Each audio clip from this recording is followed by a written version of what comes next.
She said, "This is who I am. Take it or leave." So I left.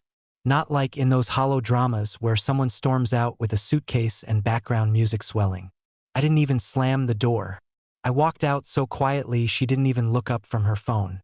Her thumb still scrolling, expression blank, legs crossed like she was auditioning for apathy. It was a Thursday. I remember that because I had chicken defrosting. The day had no right to end the way it did. I had planned dinner, grilled the way she liked it. Megan. Her name still feels like biting into tinfoil. It's insane how fast things can come apart. A week before that, I was online looking at weekend cabins, thinking maybe some time away would fix us. She'd been acting off, distant, not cold exactly, just turned inward, like she was watching me from behind some soundproof glass. There were too many girls' nights, too many work emergencies. The spark was gone. But instead of trying to relight it, she acted like it had never been there to begin with. I remember she said something weird a few days before. We were in the car, and she asked, out of nowhere, "Do you ever think people aren't meant to be together forever?" I joked, "Not us though, right?" And she didn't laugh. She just stared out the window like she hadn't heard me. That moment, that silence. I replay it constantly now. We met at a New Year's Eve party 11 years ago. I was 27, she was 24. She wore this glittery red dress and drank bourbon neat. I still remember the lipstick stain on her glass. Megan had that magnetism you don't look for, it just hits you. The kind that makes other people in the room look like extras. When she locked eyes with me, I forgot what I was holding, just dropped it. That's how we started, clumsy, chaotic, perfect. I chased her hard. She liked that. For a long time, everything was electric. She challenged me, teased me, pulled me out of my shell. But slowly, somewhere along the way, the teasing turned to taunting. The challenges became criticisms. She stopped seeing me as someone to build with, and more like something to push against. I didn't leave her that night because of one sentence. It wasn't that clean. It was because of what wasn't there. No sadness, no regret, just that ice in her voice. This is who I am. Take it or leave. Like she was done performing, done hiding. So I left. I drove around aimlessly for hours, windows down, trying to make sense of it. I wasn't angry yet. That would come later. First, I was just hollowed out, like someone had scooped the inside of me with a spoon. Around 1 a.m., I pulled into a truck stop and just sat there under the humming fluorescence. I stared at my own reflection in the window for what felt like a year. I looked older than I remembered, weary, like some stranger I hadn't met before. And something about that moment, just sitting there alone with my thoughts, lit a fuse. I wasn't just going to leave quietly. Something was off. And I was going to find out exactly what. It started the next morning. I drove back to the house around 6 a.m. The neighborhood was still sleeping. Lawns wet with dew, sprinklers ticking in the distance. I didn't go in right away. I sat in the driveway, staring up at the bedroom window, wondering if she was still asleep, if she even noticed I never came back. I let myself in quietly. No creaking floors, no drama. I just needed to see something, anything. Some confirmation that what I felt in my gut wasn't just paranoia. The place smelled like her perfume. That sharp vanilla sandalwood blend she used to wear only on special occasions. I walked into the living room and saw her shoes by the couch. Heels she hadn't worn in months. Red ones. I stared at them for a long time. Then something caught my eye. Her phone. She had left it plugged in on the charger. Screen dimmed but not locked. That was the moment everything cracked open. I know how it sounds, going through someone's phone. But trust me, if you've ever felt that itch deep in your bones, you know it's not about snooping. It's survival. It's trying to find out if the person sharing your bed is living a second life behind your back. I opened her messages. The top conversation was labeled C. No emoji, no full name, just a single letter. What I found was worse than anything I had imagined. Dozens of messages. Some deleted, but not all. She wasn't even being careful. The texts went back months. Inside jokes, meeting times, selfies she never took for me. She'd write things like, You make me feel seen. And he doesn't suspect a thing. He was me. One message from 2 nights ago read, "Last night was unreal. Your hands should be illegal. When can we sneak away again?" My stomach turned. My ears rang. I felt like I was watching a car crash in slow motion. One that had already happened, but I was just now realizing I was the driver. I went still, didn't breathe, didn't blink, just stared at the screen while my heart beat loud enough to shake the walls. This wasn't just some flirtation. It was full-blown betrayal. She wasn't lost or confused or going through a phase. She was invested. She was gone. I took photos of everything. Every message. Every timestamp. Every screenshot. My hands were shaking but steady enough to do what needed to be done. Then I heard the stairs creak. She stood there at the landing in one of my t-shirts, my damn t-shirts. Like she had any right. Hair tied up, eyes sleepy, phone still warm in my hand. She saw me and didn't even flinch. "What are you doing?" she asked, her voice hoarse but not surprised. I didn't answer. I didn't have to. She looked at the phone, then at me. Her lips parted slightly, and she said, in that same dull voice I'd grown to hate, "Oh, so you went through my phone." That's all she had. Not panic, not guilt, just that. Like I was the one who had done something wrong. I didn't say a word. I walked past her, out the door, got in my car, and drove off again. This time I wasn't empty. I wasn't numb. I was boiling. I drove for 2 hours without music. No destination. Just the roar of the tires and the hum of my own thoughts spinning in circles. Every time I blinked, I saw those messages. He doesn't suspect a thing. The smugness of that. The absolute disrespect.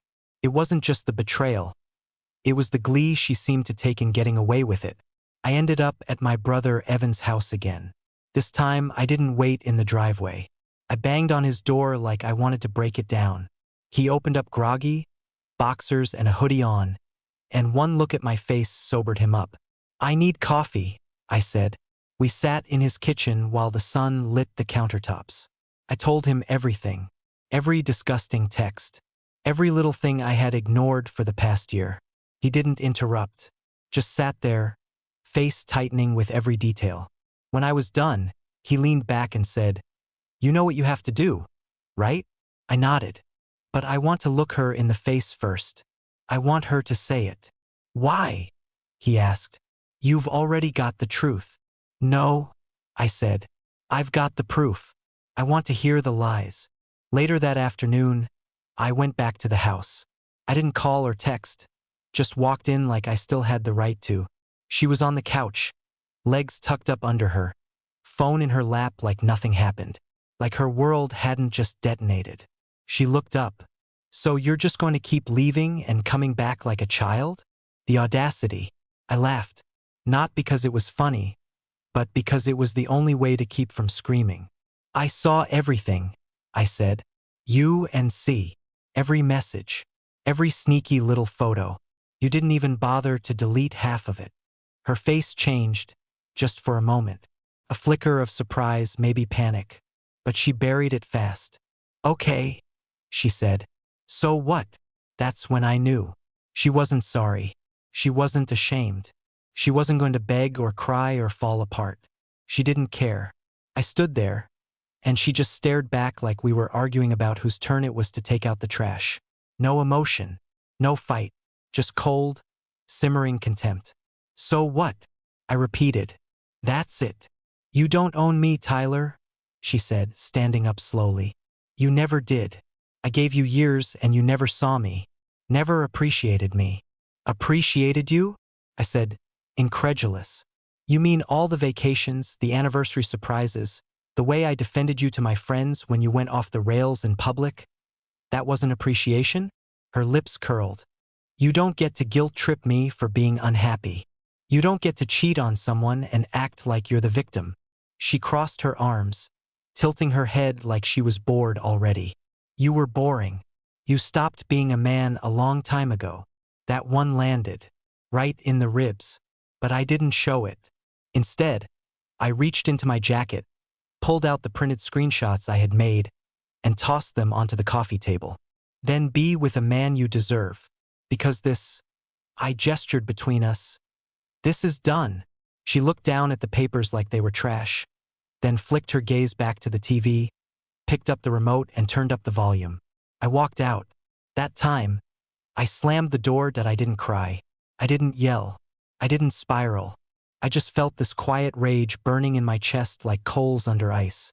It wasn't even about the guy C anymore. It was about her, her smugness, her absolute lack of remorse. She looked at those printed messages like they were receipts from a grocery store. I had expected, somewhere deep down, that there'd be a shred of humanity left in her. But I got nothing.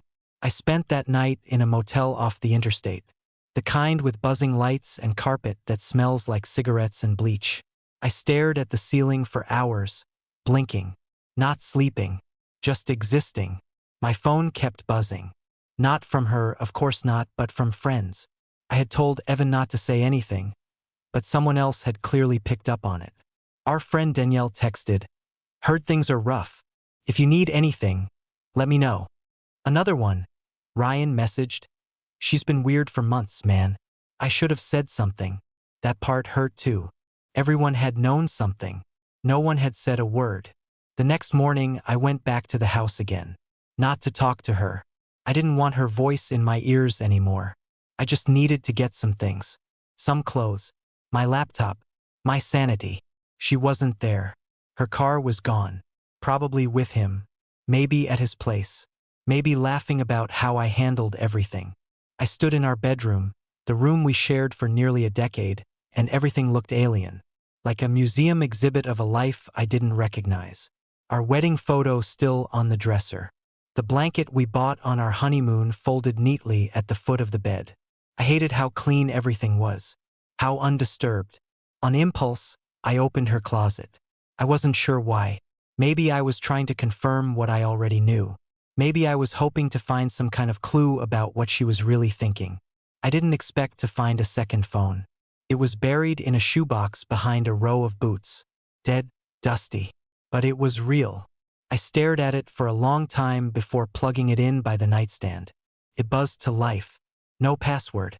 She must have forgotten it was even there. The moment the screen lit up, I knew this wasn't just some backup phone. This was her cheating phone. Messages. Photos. Names I didn't recognize. Not just C. There were others. Conversations stacked with filth. Flirting. Planning. Lies upon lies. One thread started over a year ago. While we were still celebrating our anniversary, she was texting another man about what she wanted to do while I was asleep. I felt like I was in someone else's body. My vision tunneled. My jaw clenched so hard I thought I cracked a tooth. This wasn't a single mistake. This wasn't an affair. This was a lifestyle. And I had been financing it, trusting it, loving it. I took that phone and walked out of the house again. I didn't pack a thing. I was done collecting pieces. It was time to do something with them. I drove straight to Evan's place again, gripping the steering wheel so tight the plastic creaked. The second phone sat in the passenger seat, glowing like a loaded weapon. I couldn't even look at it. I already knew what it was. Proof. Final, undeniable, gut-wrenching proof. Evan opened the door before I even knocked. He must have seen me pull up. "I found another phone," I said, walking past him. She had a second FNG phone. He didn't ask. He didn't need to. I dropped it on his kitchen table like it was a corpse. We sat there together, scrolling through the messages. Him silent, jaw locked. Me hollowed out. Each thread hit like a baseball bat to the ribs. There were at least 4 different names in there. C was the most recent and probably the one she was with now. But there had been a Mark, a Leo, and a Jason before that. Different months, different cities, different lives. All while I was planning anniversaries, buying her flowers for no reason, wondering why she seemed distracted. One message from 3 months ago, 3, said, "He's gone for the weekend. Bring wine." I'd been at my mom's helping her after knee surgery that weekend. Megan told me she had work stuff and couldn't come. It made me sick. Evan scrolled, jaw twitching. She was running a rotation. I nodded, but I wasn't even really there anymore. I was back in all those little moments that had felt off. That time she changed her password for security. That night she came home in a different hoodie.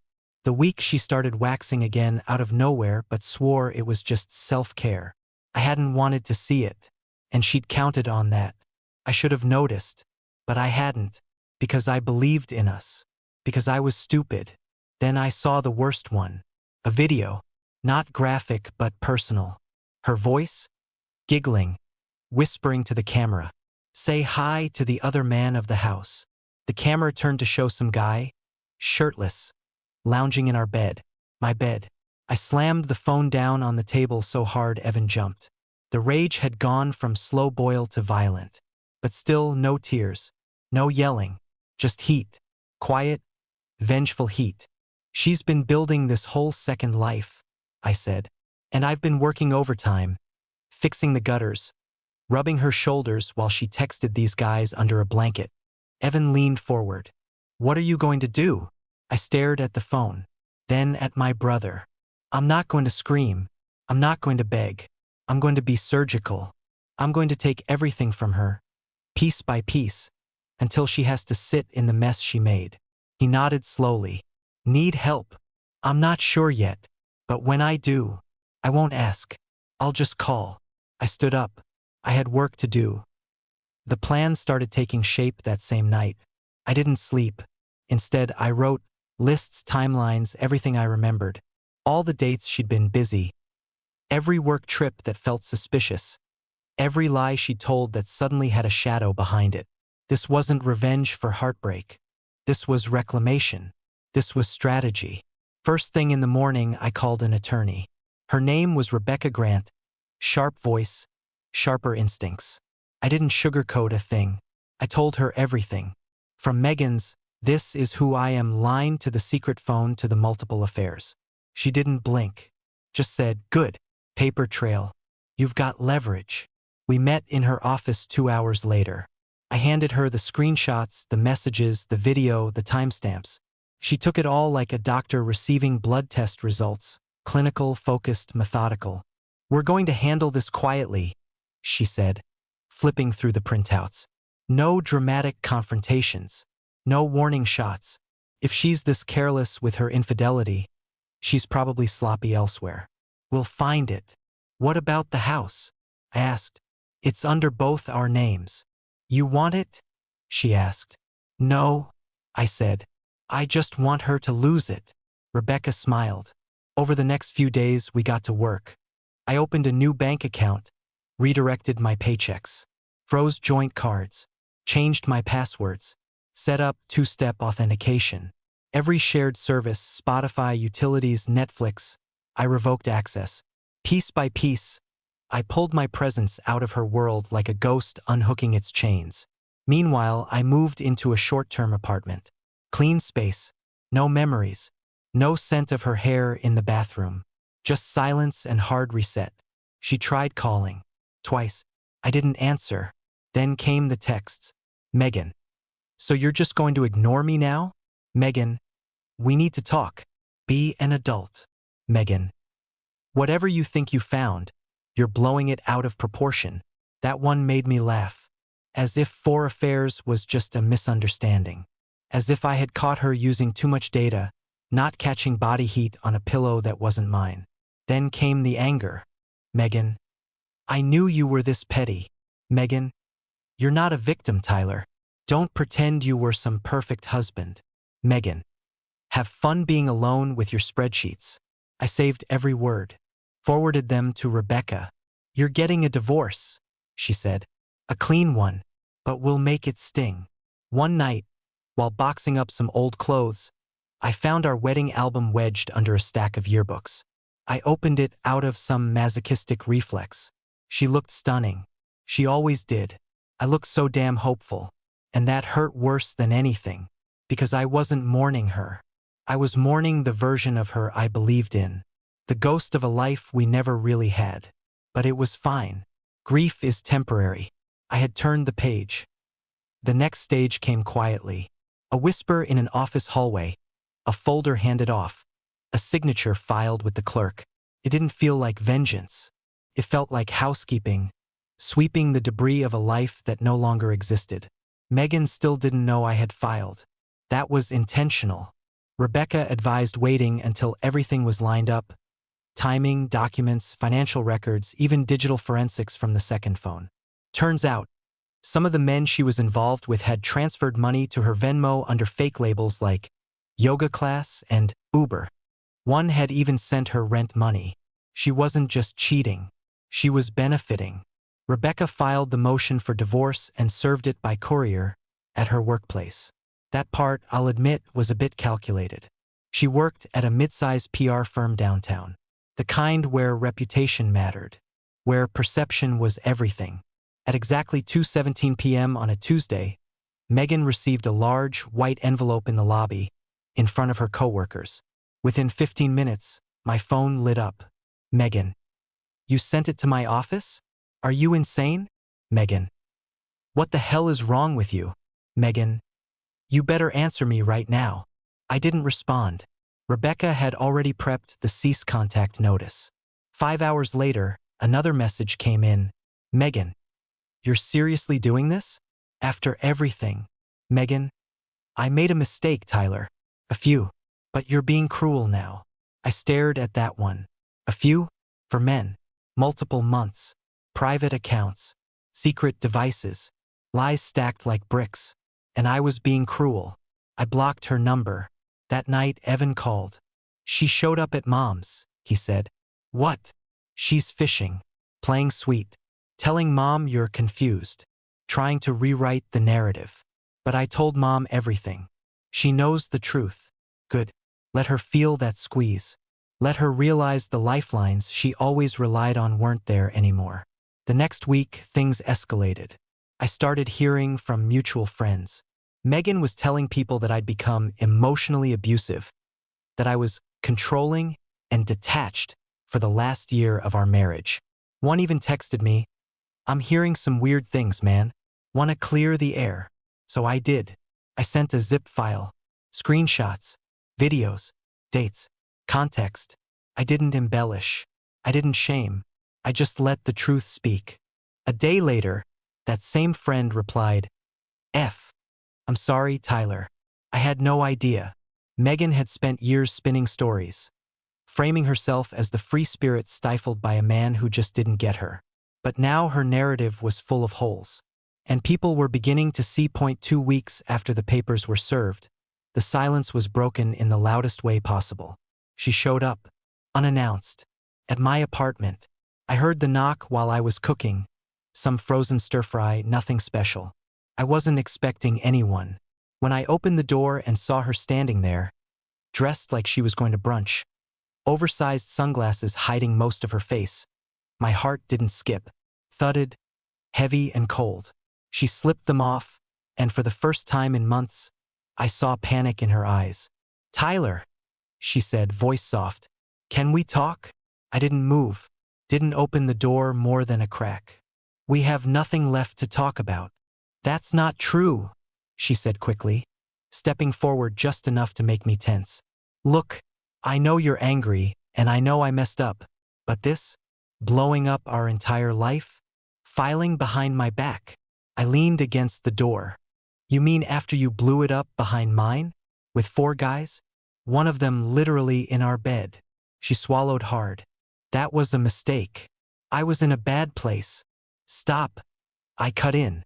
You don't get to run the script anymore. This isn't one of your PR presentations. This is real. This is mine now. Her face twisted. You think you're the victim? You ignored me for years.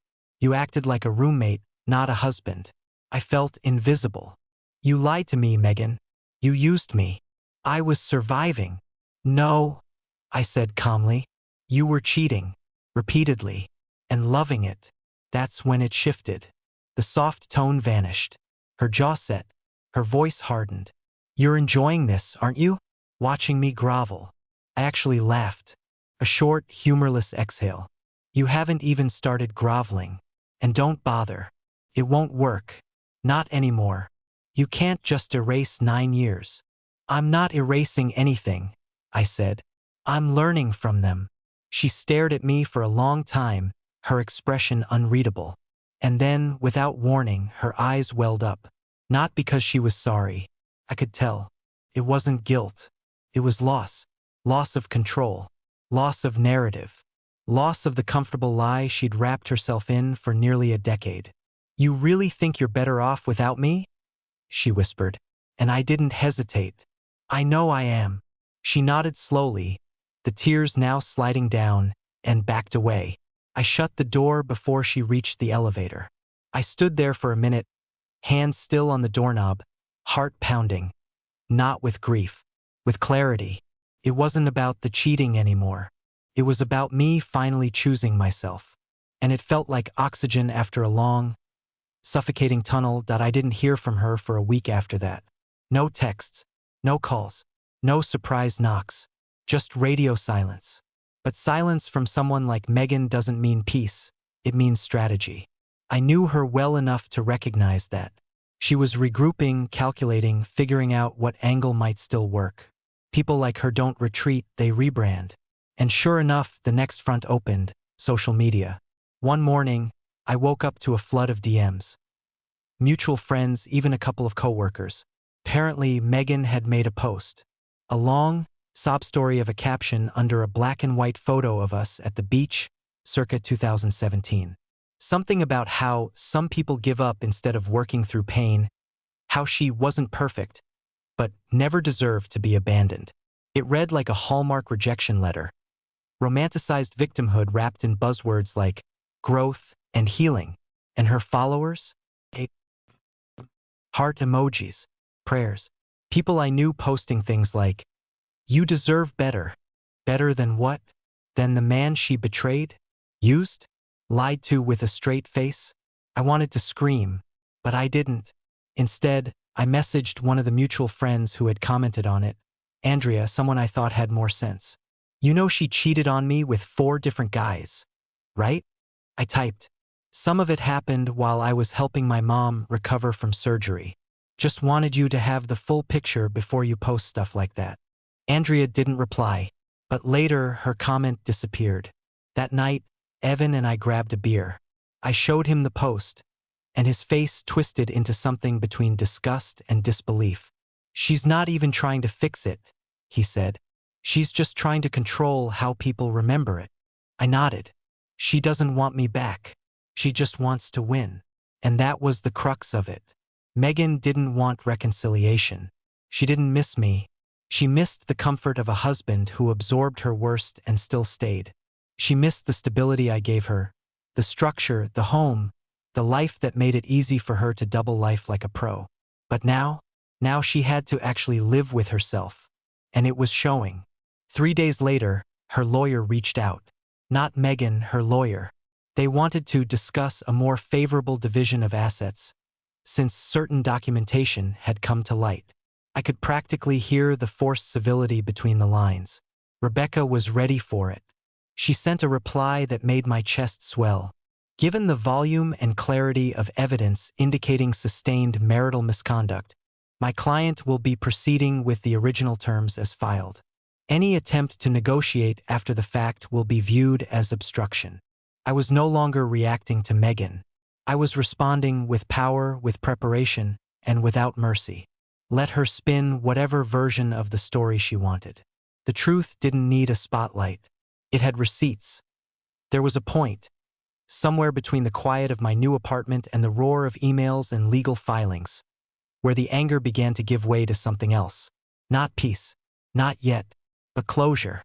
The paperwork was moving. Megan's attempts to negotiate had backfired.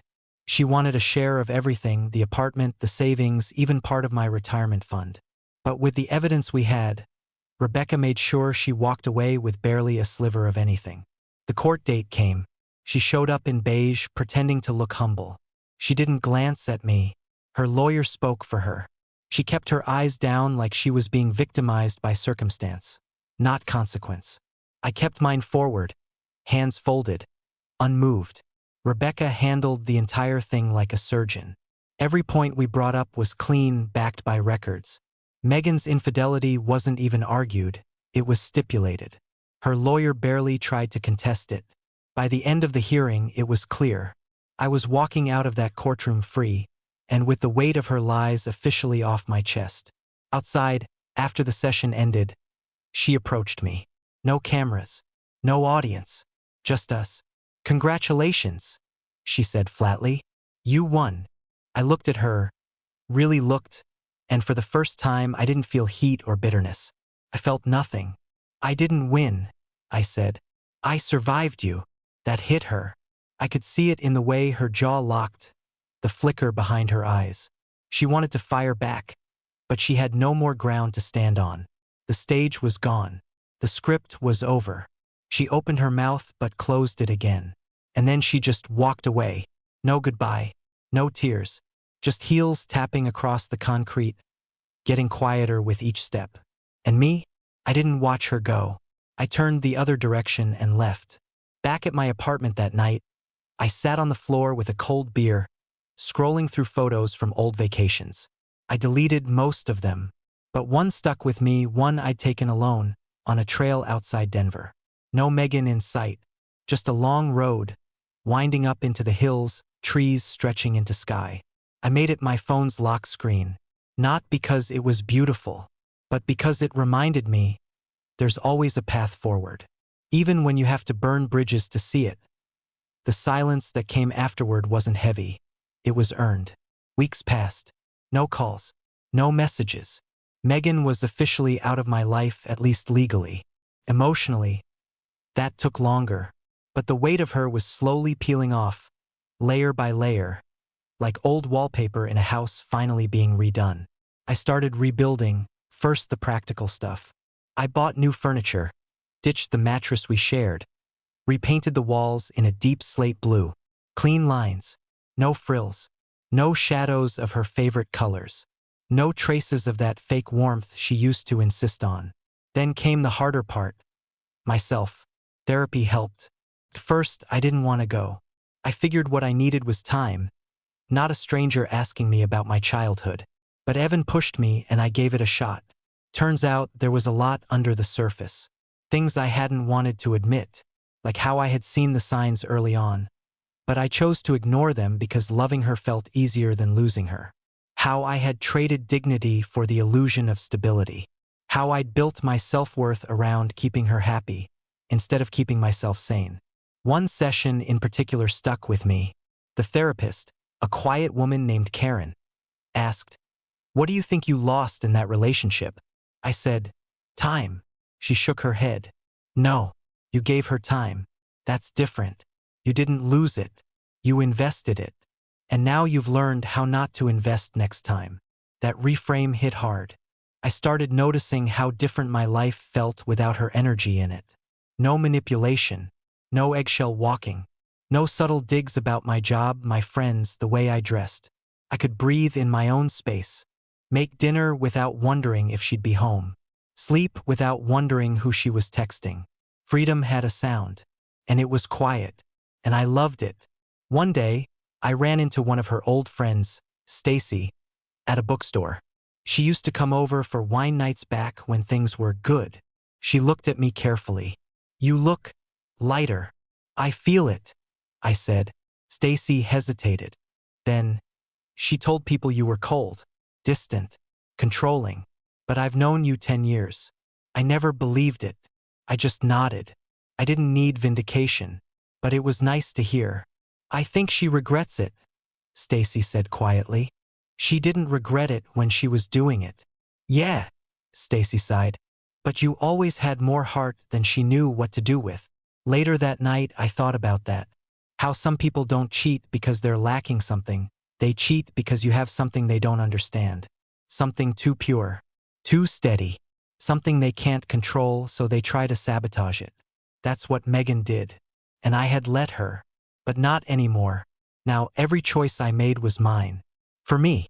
No compromise. No silent deals with toxicity. Just clarity. And soon, it would be time to close the story completely. The final loose thread unraveled on a cold Saturday morning in March. I'd been up early, sipping coffee on the balcony of my new place. A simple spot, small, clean, with a view of the park instead of a driveway filled with memories. The sun cut through the chill like truth through fog. No noise, no weight. Just the kind of quiet that doesn't demand anything from you. And then the email came. It was from Megan. Subject line, closure. I stared at it for a long time. Not out of hesitation. Just consideration. Curiosity. Like glancing at a door you already know leads nowhere but still wondering if someone's behind it. Against my better judgment, I opened it. Tyler, I know I'm probably the last person you want to hear from. I'm not writing to win you back or to argue. I just want to say I'm sorry. For real. Not the fake version I gave you when I was still trying to protect my lies. You didn't deserve what I did to you. You were always good to me, and I threw it away because I didn't know how to sit still in something stable. I kept chasing chaos because it felt familiar, and I used you as a landing pad whenever I burned out. I started therapy. It's brutal, but honest. And one thing they told me is that real accountability isn't asking for forgiveness. It's owning what you did without expecting a response. So this isn't a plea. It's just the truth. You were a better man than I ever deserved. I hope you're building something beautiful now. Megan. I read it twice, not because it moved me, but because I needed to feel nothing as I read it, and I did. No anger, no sadness, no hate, just finality. I didn't respond. Not out of cruelty, but because the chapter had already ended. Her story was no longer tied to mine.